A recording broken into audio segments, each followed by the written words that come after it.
Hi viewers, your drillment guide here for discussing little bit on point flashing. An item straightway makes the engineering responsible for loose packing. क्या सिर्फ loose packing होने से ही point में flashing होती है?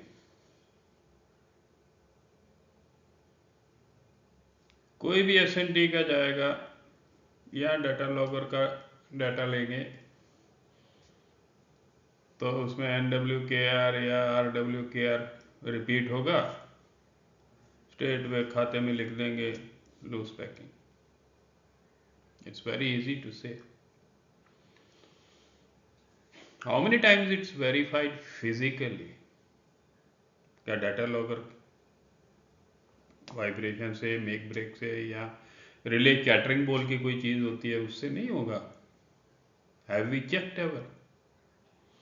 एक point machine के अंदर कितने उसके कंट्रोल डिस्क है, उसके कॉन्टैक्ट है, उसके रोलर्स वगैरह हैं, उसमें गेयर्स है, ट्रांसमिशन गेयर हैं, क्लच हैं. क्या कभी हमने सोचा कि उसमें भी प्ले के कारण हो सकता है? Have we ever checked? बस सीधा किसी ने बोला और हम गैंग लेके हाजिर.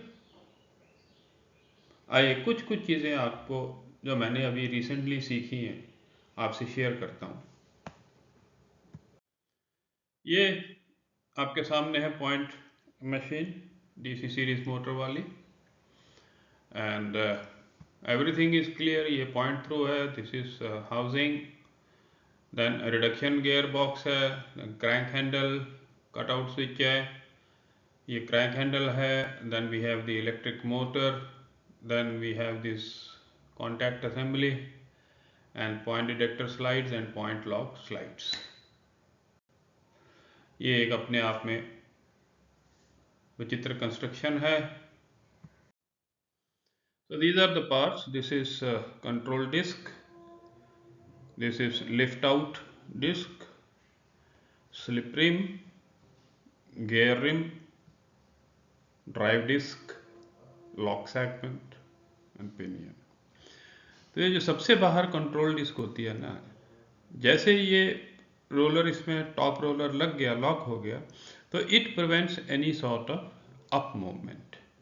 तो जिसको स्नूबिंग बोलता है वो ये होने नहीं देता है, नॉर्मल केस में होने नहीं देता है, राइट. तो these are so many gears fitted together which work in combination. And ये जो व्हील के पैसेज में जो फ्लैशिंग या बॉबिंग होती है, तो इसको हमको चेक कैसे करना होता है? चेक करने के लिए now first of all let's take it a loose packing. तो लूज पैकिंग ऐसे नहीं किसी ने बोल दिया तो हम मान लिया. We have to physically verify. How do we do it? जब भी कोई ट्रेन पैसेज हो जॉइंटली, उसका कवर खोलें, पॉइंट मशीन का कवर खोलने के बाद then you observe 1 2 3 4 point sleepers जो स्विच के पास वाले हैं. ये अंडर पैसेज उसमें कोई अप डाउन वर्टिकल मूवमेंट है,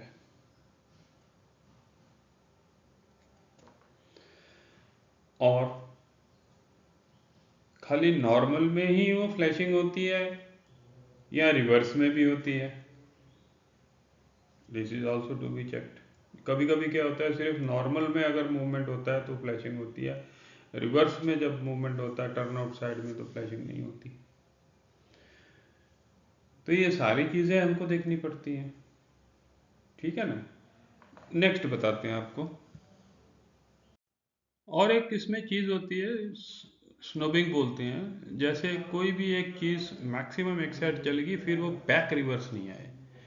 तो ये पॉइंट में या मोटर में ये नहीं होना चाहिए कि एक बार जैसे वो एक साइड में गई है इधर नॉर्मल और रिवर्स, तो फिर वहाँ से बैक मूवमेंट लेके फिर नॉर्मल में न जाए. This is something called snubbing, if I am correct. तो ये बैक मूवमेंट नहीं होना चाहिए उसमें इन दी पॉइंट वर्किंग. ये हैं उसके कंट्रोल कॉन्टैक्ट्स, दोनों साइड 4 4 करके 8 लगे रहते हैं. ये this is the friction clutch भी इसमें दिया गया है। आइए थोड़ा सा डिस्कस करते हैं, ज़्यादा नहीं है इसमें, कुछ टेंशन वाली बात नहीं है। Only we need to understand in fact what is flashing.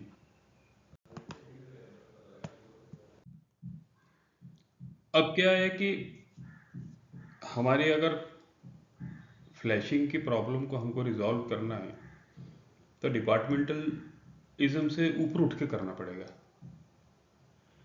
दो तरीके, पहला जो मैंने बताया, physically we have to verify whether the sleepers have a looseness और not. That has to be verified physically under the passage of a train load. Number two, if that is okay, what we have to do is we have to open out the box as I told earlier.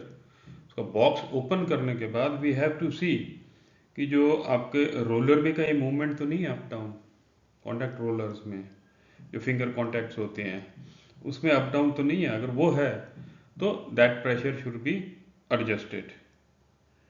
अगर वो भी उसमें pressure भी ठीक है, packing भी ठीक है, then also it is flashing, तो फिर वो स्नूपिंग फॉल्ट ऑफ स्टड होता है।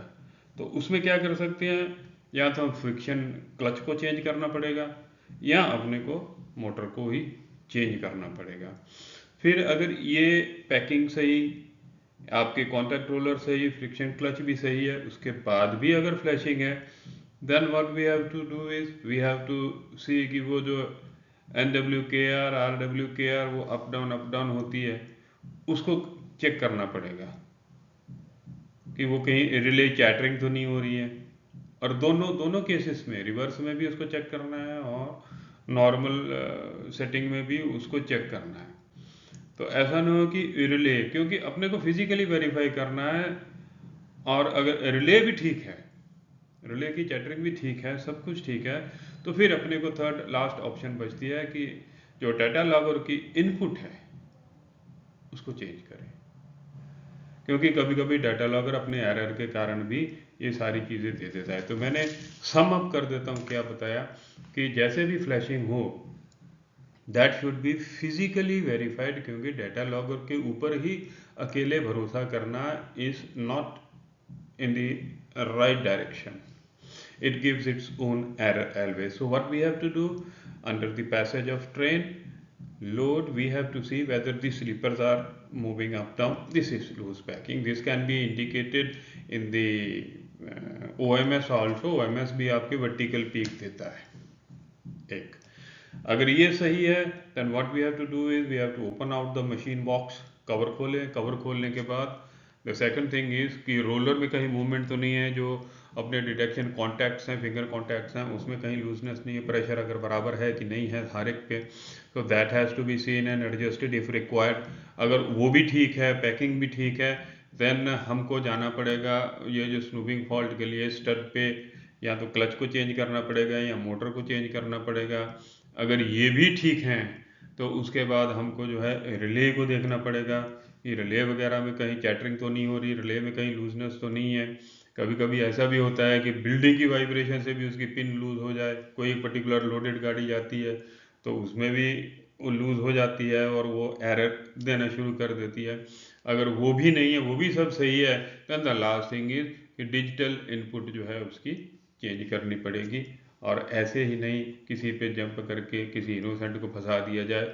We have to check systematically, methodologically, so that the real cause is found out and corrections are made, because a point machine has a huge number of wearing and tearing parts which can also create such type of problems, apart if it is not a case of loose packing। और loose packing इतना जल्दी होता नहीं है, because gone the days when we used to have ST sleepers, wooden sleepers in points and crossing. Now it's concrete sleeper. They are by weight very heavy, and further we now have mechanized stamping of machines, and I don't find there is any looseness.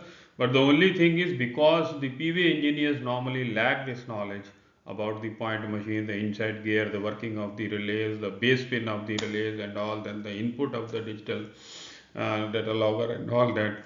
So confused with all these things, and so much of items involved, वो भी मान लेते हैं चल मेरी packing loose होगी, ठीक कर देते हैं, बट द प्रॉब्लम अगेन परसिस्ट्स.